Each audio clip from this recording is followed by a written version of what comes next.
Welcome back to this week's ODOS News, your Fond du Lac Tribal and Community College campus news source.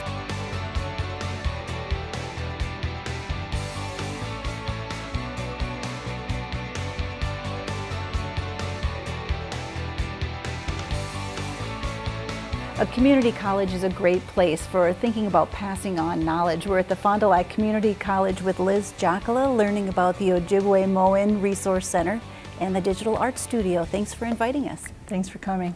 Tell us about this beautiful place. Well, Ojibwe-Moan Resource Center was created about 6 years ago as a place for students to come and learn more about the language and culture of the Ojibwe Anishinaabe. And fortunately, I got selected to help things out here. So I've been busy selecting art and creating a place for students to come and make audio recordings or videos. I know you as a musician and a storyteller, but how does TV news fit in your background? Well, actually, when I think about it, my dad, he used to work for a station in Duluth when I was a little kid. He was the main engineer. Like, he tells stories about cutting and splicing tape, literally, and he must not had daycare or something. I had to go along with on a few occasions, and maybe it got in my blood, I don't know. But most of my time, is music. I'm a music faculty here on campus, and they asked Liz, if you could have something for the students, what would you want to have? And I said, a production studio. Lo and behold, it happened. We started out with some audio equipment, microphones, Pro Tools, and then it grew into possibility of video equipment. And so we collected some equipment, and then it was time to find the students. And now you have a newscast. So tell me about what happens with the newscast. What's your objective there? We do a weekly newscast with the students behind the camera, in front of the camera, writing the script. I really don't do much other than encourage. Sunday, May 6, 2018 is the Fond du Lac Tribal and Community College Powwow. They tell Monday, what's May going on 7th, campus 2018. and in the area, things that might be of interest to our students. And we also do the weather and the language. We have a phrase of the week segment. Buju, Kristen, Indigenous Cause, Makwa, Indudam, Asaba Kwanezaga Igning, and Dunjaba. It's really been a vehicle just to get people used to the idea of media, Indigenous media. There's not a lot of Indigenous media, so it's been an interest of mine to encourage students to tell their stories and to include Ojibwe language and culture. This place speaks Ojibwe-Mo, like that's the language.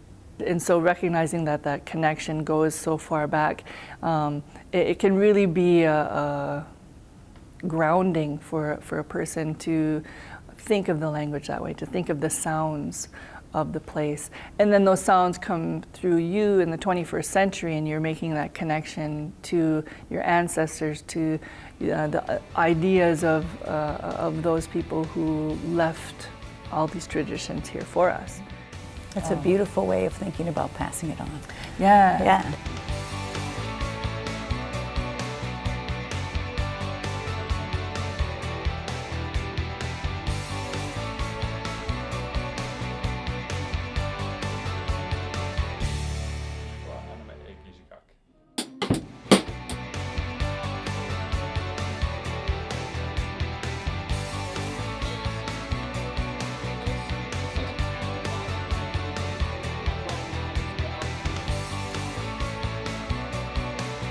Tell me about the Digital Art Studio. What's going on in that piece of the Resource Center? On some days, it's like nonstop flow of ideas and students, and other days, it's time that we can really, now we can edit. But there are people that will come in that want to record a song for their family. There are people that will come in and they want to record a video for a class. And luckily, the young people know how to run the equipment, because I do not. I know it's possible. And I think if I put my mind to it, maybe I'd be able to get there. But my mind is in all of these other places all the time. So luckily, Jeremy Gardner came to the campus as a football player, and then he was making beats on his laptop. He looked at the equipment as it was set up, and he said, "Wow, what do you do here?" I said, "Well, that's what I'm hoping you can help us with." And then that was, I don't know how many years ago. Now he is the studio coordinator. Check. He knows how to run the Pro Tools. He knows how to run the cameras. He's learning how to run the new equipment that's coming in. I get to be the idea person. It's not just for the community here, it's for the greater community too, right? Right. So we kind of work together on the scheduling. Serendipity. Darren Shabayash is a young man who is from Fond du Lac Reservation, and he was a student here. And his dad, Daryl, was my student back when I was teaching at the Ojibwe school, teaching music. When that question was posed to me, what should we do? I make a production studio because there are so many musicians in the area. There are so many people with strong voices and ideas that need to be shared, but they didn't really have a way to do that. It builds relationships, it builds community, and that's what we're hoping to do here, is to build a community of storytellers using the new technology in a way that extends our circle. You're doing a beautiful job at it. And we've only seen a little bit of it. Oh, you betcha. Cool. Thank you. Yeah?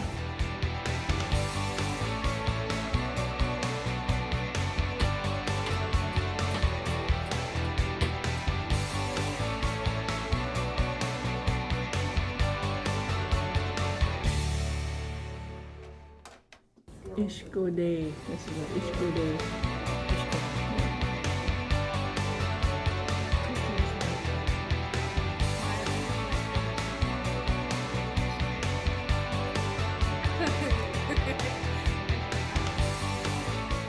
One of the cool things that I see happening is the blend of traditional storytelling with all these modern tools and bridging that gap and bringing it forward.